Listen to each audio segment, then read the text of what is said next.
Hello, this is Adam with DreamMade Productions. This video is made possible by the very kind donations of viewers like you. Thank you.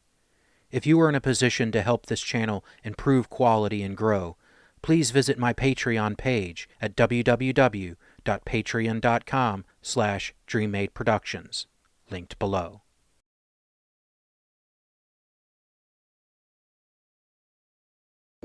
It is the 31st century, and mankind is once again at war.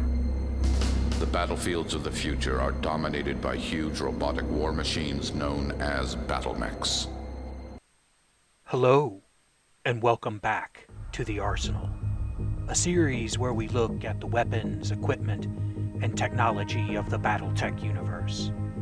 When evaluating a piece of equipment, I always measure it against two pieces of great gear to see how well it stacks up.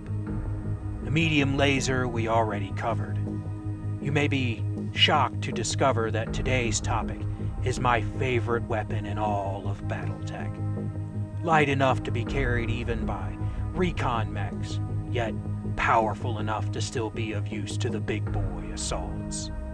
Today, we look at the particle projector cannon. Anyone who has ever lived through a particularly bad lightning storm will come away with a whole new respect for Mother Nature and the damage she can do. Since almost the beginning of time, mankind looked up and saw those bolts as a kind of weapon.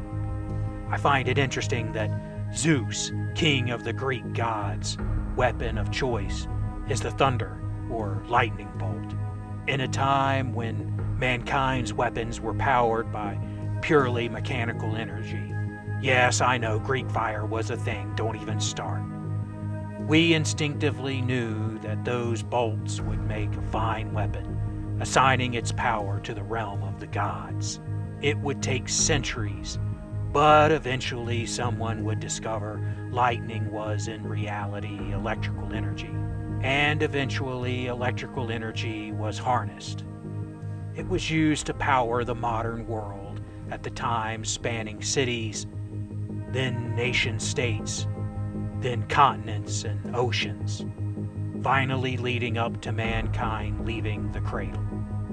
Still, weaponizing electricity into a viable, useful, dependable, and, well, safe weapon proved extremely difficult. You see, lightning bolts have this nasty tendency to want to strike the ground instead of whatever you want to aim it at. What we call lightning bolts, as in lightning that strikes the ground, are streams of negatively charged particles leaving a storm cloud drawn to the positively charged ground. For centuries, old Zeus had the last laugh at human scientists as they tried to replicate the ability to hurl charged particles at a target. The breakthrough came in 2439, when scientists finally delivered the first man-made lightning gun. Sure, there had been electrical weapons in the past, but those required guide wires or physical contact. The particle cannon did away with all that. You see, there were two problems. First, negatively charged electrons seek the positive charge of the ground. Just shooting a bolt of electricity just streamed down to the ground or to the first grounded object. Hence the need for transfer wires or physical contact. Enemy units tend to be slightly further away than that. Plus, while electrocuting a flesh and blood foe can be very effective, electrocuting an armored, airtight, and most notably in this case, insulated battlemech, well, a little rubber goes a long way. So how did the SLDF steal Zeus's thunderbolts? Well, I am no physicist, but here is the mech warrior version of how the eggheads got this to work. Here is an atom, the building block of the universe. This little nucleus at the center is what we are interested in. Normally, Atoms have equal numbers of positrons and electrons. When this is thrown out of balance, you get what is called an ion. If you have more electrons than positrons, you get a negatively charged ion, kind of like a lightning bolt. When you strip away electrons, leaving an imbalance of protons, you get a positive charge, or cloud-to-cloud lightning, or heat lightning if you prefer. That was the first part of the problem. Most PPCs strip away electrons, firing positively charged ions, or go a step further and strip away everything else, firing a concentrated blast of pure protons. This keeps the charge from being overwhelmingly attracted to the ground. The other innovation was the electromagnetic bubble. Now I'm not even going to try to understand how this works. Basically, the SLDF found a way to wrap the power of the charged particles into a magnetic bubble field that is self-sustained outside of the magnets that generate it. This keeps the PPC blast on target and is fundamental to the way the projectile damages the target. This electromagnetic jacket is what makes the weapon function. Anyone with a toaster knows that running energy through something generates heat. That is what happens when the PPC hits its target. All that energy is released all at once. This has several effects.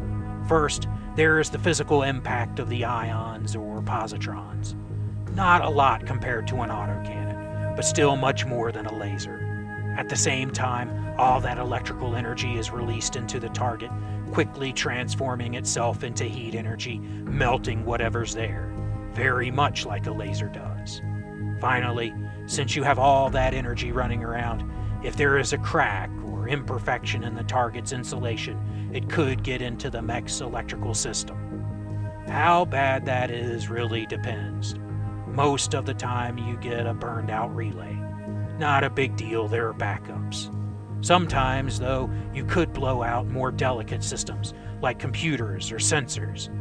Every once in a while, you might run all that power up through the gyro leading into the poor bastard's neuro helmet. It's rare, but it is really nasty when it happens. So, to simplify, here is the whole process in a nutshell. Power is pulled from the fusion engine, heating up the mech. This power is stored in a kind of power chamber where the energy is given a positive charge, either by stripping away electrons or producing pure protons. Then the energy is sheathed in a magnetic field. Then electromagnets send this little bundle of joy out to whoever's day you're about to ruin. Now, how this operates can vary from model to model. Sometimes that energy is bundled into a kind of ball, almost like a big bullet. Other times the energy is seen more like a beam, visually not that different than a laser blast. Either way, one reason I love the PPC is the look. You see, nature hates imbalance. When the stream of positively charged particles leaves the barrel of the projector, electrons in the area rush to join the positrons.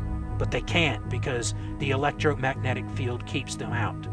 So what you get is a helix of electrons from the environment orbiting the blast as it travels.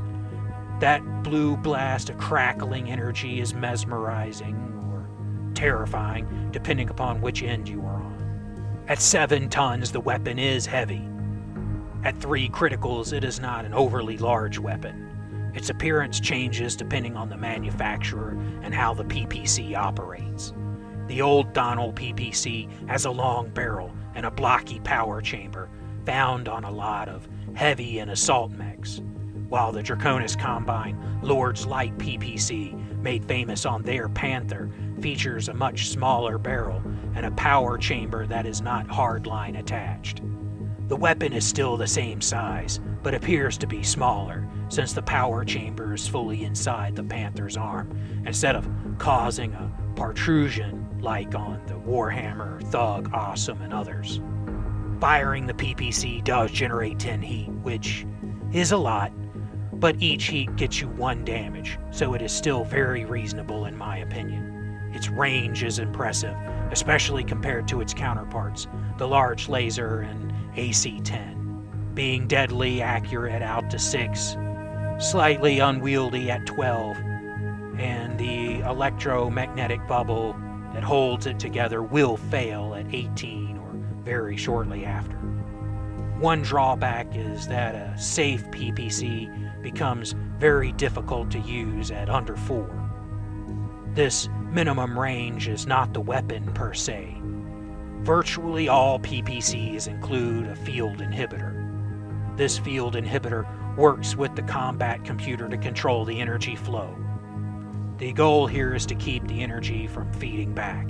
Keep in mind, you now have a positively charged mass of energy sitting right next to a power chamber now full of negatively charged energy. Some particularly brave or foolish mech warriors will disable the inhibitor, making the weapon much easier to use at closer range. Still, this is a very high risk. If you don't have that inhibitor there, and you fire at the target, and that stream feeds back, things will get, well, messy. A feedback is going to blow the PPC and its power chamber. Basically, you are discharging your own blast inside your mech, kind of like an ammunition explosion. My advice, leave those inhibitors on. It can save your life. Plus, you can always dial the inhibitor to max.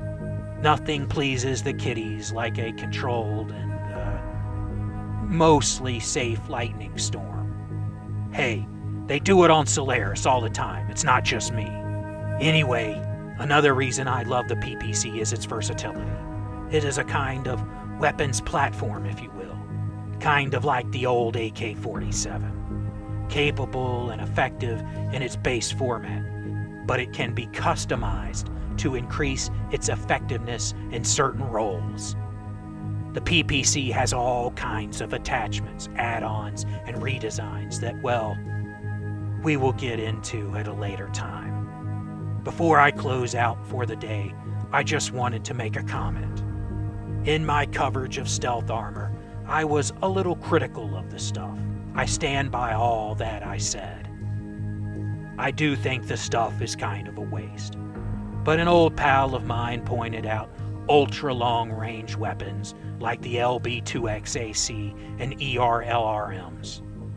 Also, vehicles can mount stealth armor, which I was aware of but slipped my mind. I still say you are better off with C3 or Artemis if you are using LRMs or TAG.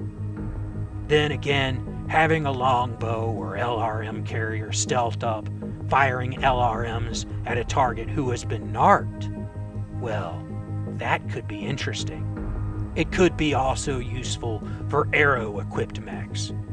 You can't share targeting data through your stealth field, but basic communication is possible. Call back, unstealth, pop off an arrow, or maybe long tom, stealth back and move. Could really aid in the old shoot-and-scoot tactic. Plus, counter-battering would be a pain since you have only a vague idea of where they are. If the usurper insisted on a wonder weapon like most madmen do, forget the super heavy monstrosity, scrap that over-engineered Gauss rifleman joke, and that flying, okay, I actually like the Screamer. My point is that he should have put that null signature system on his mobile artillery forces. Then again, I guess it's best for everyone that he was as competent a tactician as he was a dresser. Anyway, what do you think of the particle projector cannon? Do you have any additional thoughts on stealth armor? Leave your comments below. Also, if you have a piece of gear or equipment you want covered, let me know. And as always, I hope you enjoy the battle reps that are to come.